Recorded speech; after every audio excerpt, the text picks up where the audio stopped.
का अवसर, आज के दिन का ये दर्शस्पर्श और ये सत्संग नामदान इस साल का आखिरी है।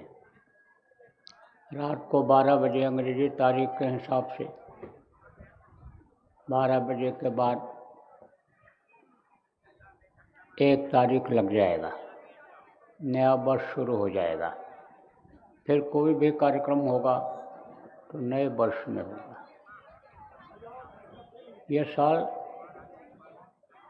कैसा निकला, आज आपको देखना है कि हमने इस साल में कितना अपराध किया, कितना हम झूठ बोले, कितना हमने बेईमानी किया, कितना हमने ठगी किया, कितना धोखा दिया, कितना अन्य गलत काम किया।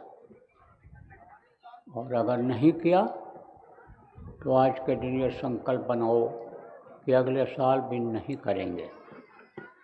और जो पीछे किया उसके उस प्रभु से, हमारे गुरु महाराज के इस स्थान से, गुरु महाराज से माफ़ी मांगो, प्रभु से माफ़ी मांगो कि आप हमको माफ़ कर दीजिए।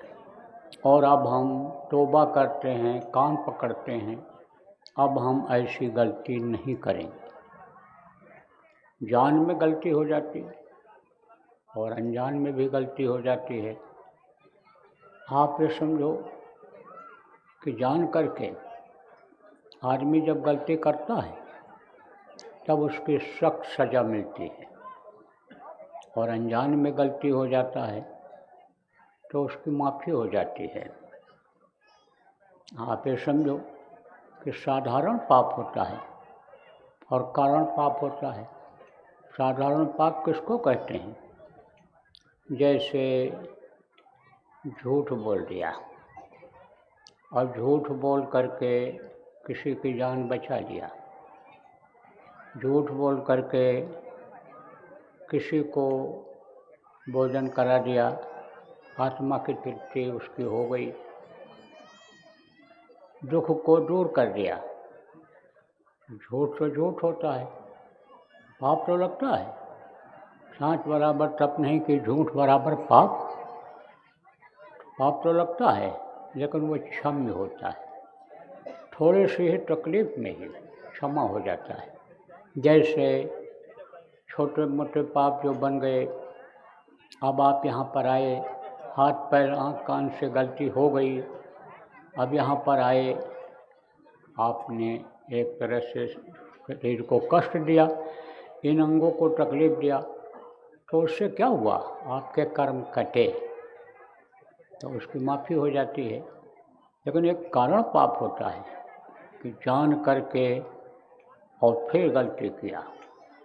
जैसे किसी को फांसी होने जा रही है और झूठ बोल करके उतरवा लिया फांसी से, जान बच गई, तो वो साधारण पाप में माना जाएगा। और अगर झूठ बोल करके फांसी लगवा दिया, मरवा दिया, कटवा दिया, तो वो क्षम्य नहीं होता है, उसका प्रायश्चित करना पड़ता है। कर्मों की सजा इसी शरीर से भोगना पड़ता है, और समय अगर पूरा हो गया तो फिर आत्मा को भोगना पड़ता है। जब ये शरीर छूट जाता है तो जीवात्मा को पिशाच के शरीर में बंद करके और ले जा करके यमराज के दूत यमराज के आदेश के अनुसार सजा देते हैं। तो प्रेम गुरु दयाल होते हैं। गुरु महाराज बहुत दयालु थे, बहुत लोगों के पाप को उन्होंने नष्ट किया, खुद लोगों की तकलीफ़ों को बर्दाश्त किया, लोगों को उपाय बताया, नहीं लोग कर पाए तो उनके पाप को खुद अपने शरीर से भोगे। तो गुरु की दया अब भी जारी है। आप जो गुरु महाराज के नामदानी हो, इस बात को समझ लो कि हाड़ मांस के शरीर का नाम गुरु नहीं होता है। गुरु एक पावर होती है, शक्ति होती है। वो शक्ति कभी भी ख़त्म नहीं होती है, और वो ऐसी शक्ति होती है कि जो शक्ति के भंडार से नीचे उतरती है, शक्ति ताकत का भंडार कहाँ है? सत्पुरुष के पास है, अकाल पुरुष के पास है, जो इस मृत्यु लोक में जन्म ले लेते हैं, जो सबके बाप हैं। साहब सबका बाप है, बेटा काहू का नाय, बेटा होकर जो जन्मे सो तो साहब नाय, वो सबके पिता हैं। तो उनके पास शक्ति होती है और वो शक्ति कभी ख़त्म नहीं होती है।